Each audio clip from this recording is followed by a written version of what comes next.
మన ఇళ్లలో సాధారణంగా అందరి ఇళ్లలో కూడా పసుపు అనేది ఉంటుంది, అందరికీ తెలిసిందే. బట్ ఈ బ్లాక్ పసుపు, నల్ల పసుపు అనే దాని గురించి చాలా తక్కువ మందికి తెలుసు. ఇది క్యాన్సర్ ట్రీట్మెంట్ కానీ, దీనికి అనేక రకాల ఔషధ గుణాలు ఉన్నాయి. సో ఆయుర్వేదం కానీ, కాస్మెటిక్స్ కానీ, ఇట్లా అనేక వాటి కోసం వాడతారు. అందువల్ల ఎక్స్పోర్ట్ బిజినెస్ కూడా చాలా డిమాండ్ ఉన్నటువంటి పంట. పైకి బ్లాక్ కలర్లో ఉంటుంది, కోస్తేనేమో బ్లూ కలర్లో వస్తుంది అన్నమాట దీనికి సంబంధించినటువంటి అవుట్పుట్. దీనికి మార్కెట్లో విపరీతమైనటువంటి డిమాండ్ ఉంది. సో ఈరోజు మనం ఈ వీడియోలో దీన్ని ఎలా పండించాలి, దీని ప్రాఫిట్స్ ఎట్లా ఉంటాయి మాట్లాడుకుందాం. ఒక 2000 లైకులు టార్గెట్ పెట్టుకున్నాను నేను ఈ వీడియోకి. ఒక లైక్ ఇచ్చేసి మీరు వీడియో చూడడం కంటిన్యూ చేయండి. ఇది మామూలు పసుపు మొక్క ఎట్లా ఉంటుందో అట్లాగే ఉంటుంది. ఈ నల్ల పసుపు కూడా బ్లాక్ టర్మరిక్ అంటారు, కానీ ఆకుల మధ్య మాత్రం నల్లగా ఉంటుందన్నమాట. జూన్ నెలలో దీనికి సంబంధించి కాస్తంత పాజిటివ్ అట్మాస్ఫియర్ అని చెప్పుకోవచ్చు. 1 హెక్టార్కి వచ్చి 2 క్వింటాల వరకు నల్ల పసుపుని మనం పండించుకునేటువంటి అవకాశం ఉంది. విత్తనాలు నాటాల్సి ఉంటుంది. అట్లాగే నీరు పారించాల్సినటువంటి అవసరం ఉండదు. క్రిమిసంహారక మందులు వాడాల్సిన పని ఉండదు. ఈ పంటకి ఎటువంటి చీడ ఇవేమి పట్టవు అన్నమాట. సో ఆవు పేడతో తయారైనటువంటి ఎరువును కనుక వేస్తే మనం ఈ పంటకు సంబంధించి సరిపోతుంది అంటున్నారు. అట్లాగే అసలు ఈ నల్ల పసుపు మొక్కలో ఉన్నటువంటి ఔషధ గుణాలు చాలా పుష్కలంగా ఉన్నాయి. క్యాన్సర్ యొక్క మందుల తయారీ కానీ ఇతర మందుల్లో కూడా దీన్ని బాగా వాడుతూ ఉంటారు. దీనివల్ల మన దేశంలో అలాగే విదేశాల్లో కూడా దీనికి సంబంధించి డిమాండ్ చాలా ఎక్కువగా ఉంది. ఎక్కువ రేట్లుగా అమ్ముతున్నారు.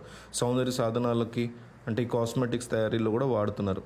విదేశీ యొక్క వాణిజ్యంలో నల్ల పసుపుకి చాలా స్ట్రాంగ్ డిమాండ్ ఉంది. విదేశీ ఇప్పుడు వెబ్సైట్లు ఉంటాయి కదా, అమెజాన్ లాంటివి, యూఎస్ వెబ్సైట్లు, అక్కడ కూడా బాగా కొంటున్నారు ఇది. సో ఆకులు ఎగువ ప్రదేశంలో నీలం ఉదర మధ్య కలర్తో, పువ్వులు అంచువైపు గులాబీ రంగులో ఉంటాయి. వీటికి సంబంధించి ముదురు రంగులో ఎంగినప్పుడు గట్టి స్ఫటికాలను ఏర్పరచుకోవడానికి లైజోమ్లు స్తూపకాలకంగా ఉంటాయి. వెండి యొక్క రంగు నల్లగా ఉంటుంది, అందుకే దీన్ని నల్ల పసుపు అని పిలుస్తారు అన్నమాట. సో మార్కెట్లో సాధారణ పసుపు ధర కిలోకి ఒక 60 నుంచి 100 రూపాయల వరకు ఉంది, కానీ నల్ల పసుపు అయితే ఎక్కువగా ఉంటుంది.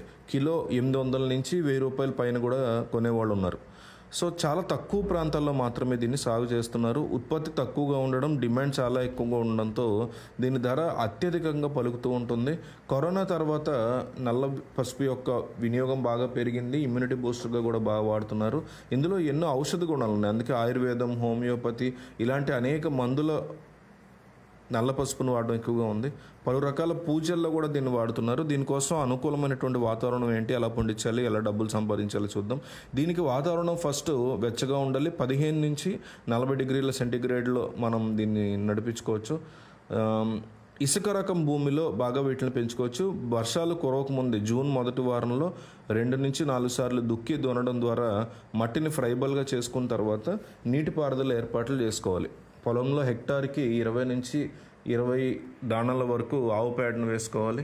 విత్తులు వేసేటువంటి సమయం కూడా ప్లాన్ చేసుకోవాలి. ఒక 30 సెంటీమీటర్ల వరుసగా 20 సెంటీమీటర్ల మొక్కకు దూరంలో 5 నుంచి 10 సెంటీమీటర్ల దూరంలో విత్తు నాటుకోవాలి. 15 నుంచి 20 క్వింటాళ్ళ విత్తులు మనకి 1 హెక్టార్కి అవసరం అవుతాయి. కలుపు అనేది తీయకుండా 2 నుంచి 3 సార్లు దీన్ని క్లీన్ చేయాలి. దీనివల్ల మొక్కకి పోషకాల కొరత అనేది ఉండదన్నమాట. సో ఏ పసుపు పండించినా నీటిపారుదల అనేది చాలా ముఖ్యం. సో నల్ల పసుపుకి నీటిపారుదల గురించి మనం తెలుసుకుందాం. దీనికి ఎక్కువ నీటిపారుదల అవసరం లేదు. వానాకాలం నీటిపారుదల సరిపోతుంది దానికి. లేదు వర్షం పడలేదు అనుకున్నప్పుడు 2 నుంచి 3 సార్లు నీటిపారుదల చేయాలి. వాతావరణం యొక్క భూమి దాని మీద వాతావరణం మీద ఆధారపడి ఉంటుంది. వ్యాధులు తెగుళ్ళు ఎట్లా వస్తాయంటే దీనికి ఎలాంటి వ్యాధులు తెగుళ్ళు అనేవి దీనికి రావు జనరల్గా మిగతా వాటికి వచ్చినట్టు. సో పంట యొక్క నాణ్యత బాగుంటుంది. 8 నెలల్లో పంట చేతికి వస్తుంది. కొమ్మల్ని పాడు చేయకుండా జాగ్రత్తగా తీసేసి శుభ్రం చేసుకుంటే, అలాగే నీడున్నటువంటి పొడి ప్రదేశంలో వాటిని నానబెట్టుకుంటే నాణ్యమైనటువంటి కొమ్ములు మంచిగా కట్ చేసి పెట్టుకుంటే ఈ దుంపల యొక్క ఉత్పత్తి హెక్టార్కి 250 క్వింటాలు వస్తుంది. ఎండిన తర్వాత హెక్టార్కి 50 క్వింటాల వరకు వస్తుంది. తక్కువ పెట్టుబడిని పెట్టేటువంటి పంటల్లో ఈ నల్ల పసుపు కూడా ఒకటని చెప్పుకోవచ్చు. కాబట్టి వీలైనంత ఎక్కువ మందికి వీడియో పంపించు.